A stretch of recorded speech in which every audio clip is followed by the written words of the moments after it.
Can we take a minute to really appreciate Red as a character in this show? So, he can pretty much just get introduced to someone, have us sit on some steps, and his intro line, the icebreaker, so to speak, is so hey, when I was young, my parents died.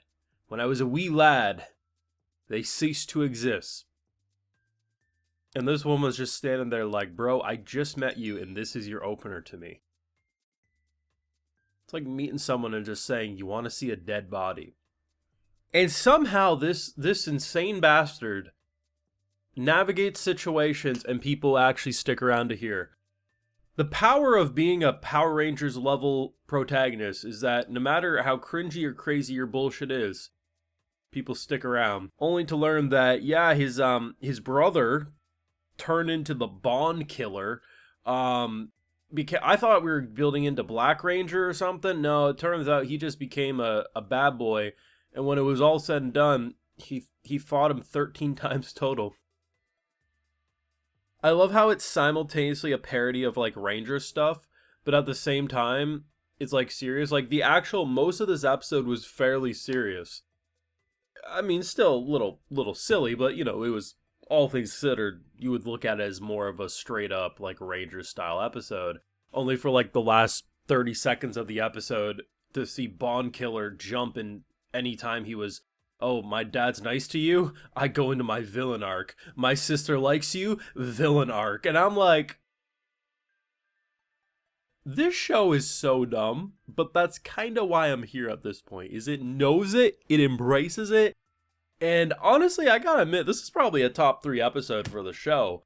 Least funny episode, but honestly, I think it did a lot for just kind of understanding Red as a character more. But yeah, I gotta admit, saying your intro to being my parents are dead is not really the flex he thinks it is, but hey, what do I know? I mean, everyone sat there and listened, so what do I know? Of course, if you want to support more works and my full thoughts on these amazing episodes, we got the Patreon full and cut live reactions available exclusively over there if you're so interested. So, I'm starting to wonder now because episode 3, episode 4, it was early into the show. There was hints of like a black smoke over Red, if memory serves. And I guess I was just always assuming that, oh, like he'll become like the Black Ranger, right? Like often in a lot of these shows, you know, one of the... I could be mistaken, but I'm pretty sure it's always Red too that becomes Black Ranger at some point.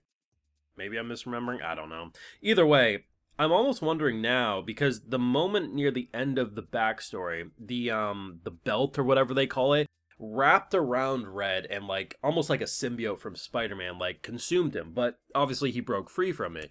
But I almost wonder if like hints of it like still technically exists around him, or if it's just, or if they're just going the road of like negative emotions, because I mean, I wouldn't be shocked at some point if something bad happens and he becomes like a Black Ranger or something. I just feel like it's highly likely.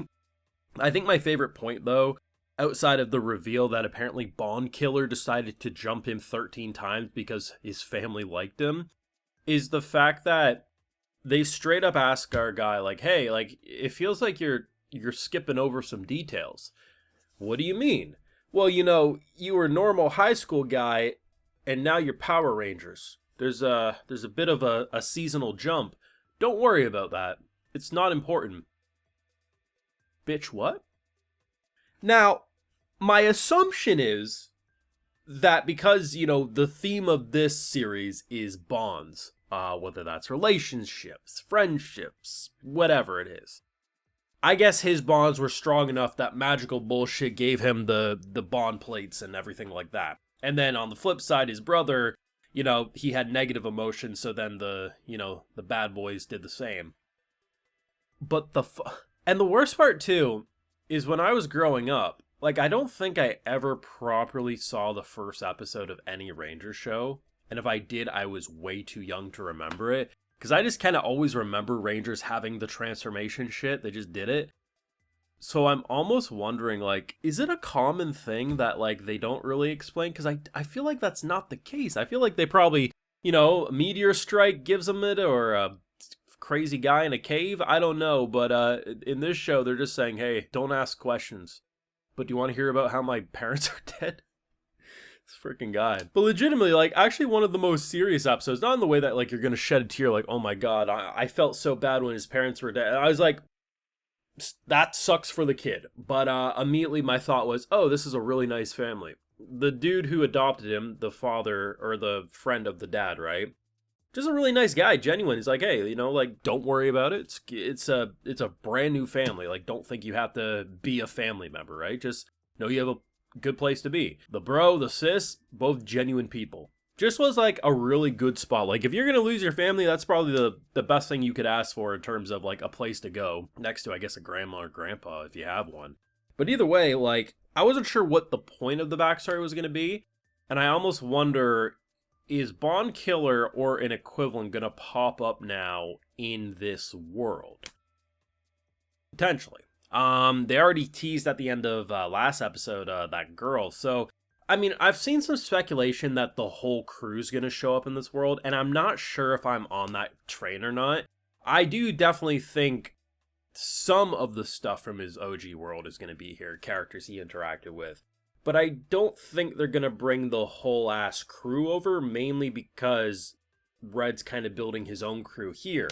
So I don't think he would need it, right? Like, if anything, wouldn't he not then have to abandon the bonds he made in this world to work with the bonds of his old world? Because if the theme of this episode and show is that it doesn't matter how many bonds you have, you can always make new bonds if needed, right? Like, that kind of seems like the theme of it. So I don't know if I agree with the people that are like, hey, like, most likely the old yellow and blue are all going to come in this world. Like, maybe for like a final battle at the end of the story's run, maybe that could happen. But I think it's more likely we're building up his own Ranger team, which he's already kind of been doing. Could I see him fight Bond Killer? Sure. Could I see, people he once thought friend be bad in this world? Sure. But I think that's more where they're building into it. And to be honest, the Kislev 5, right? The fact that we actually got a full-ass episode more or less dedicated to him, like, yeah, it started off in normal modern day here, but at the end of the day, I wasn't expecting a fairly normal-looking episode to be this entertaining. And they end the episode in a pretty fun way. Playing cards of some sort just drop from the sky, and once they connect with anyone, they get trapped in it like they're like some secret Pokemon cards that just got open. I gotta admit, for an attack, that's probably one of the most useful things you could do if you have aerial-based abilities, because you could just drop it on a field of people and, well, they're all gonna be trapped inside cards. Like, that's a pretty cool idea for an ability, I ain't gonna lie. Hopefully Red doesn't get trapped, because I don't know if his powers of bonds are gonna be enough to break through that barrier, but should be pretty good. Looks like we'll probably have to fight with the new girl or something. I don't know, but either way, really good episode, and I'd argue probably top 3 of the show so far. Let me know what you thought down below, though. Leave a like if you enjoyed. Subscribe if you're new around here. Of course, ring that bell, and like I mentioned, full live reactions over on Patreon. And hey, while you're over there, I'll also give you a video shout out. All right, so today we got Corefish, Kyle, Call Joko, Manasa Dampudi, Mike Joe, It's Vader, and we also have Little Joltik. So I appreciate the support, everyone. Please take care. You have a good one.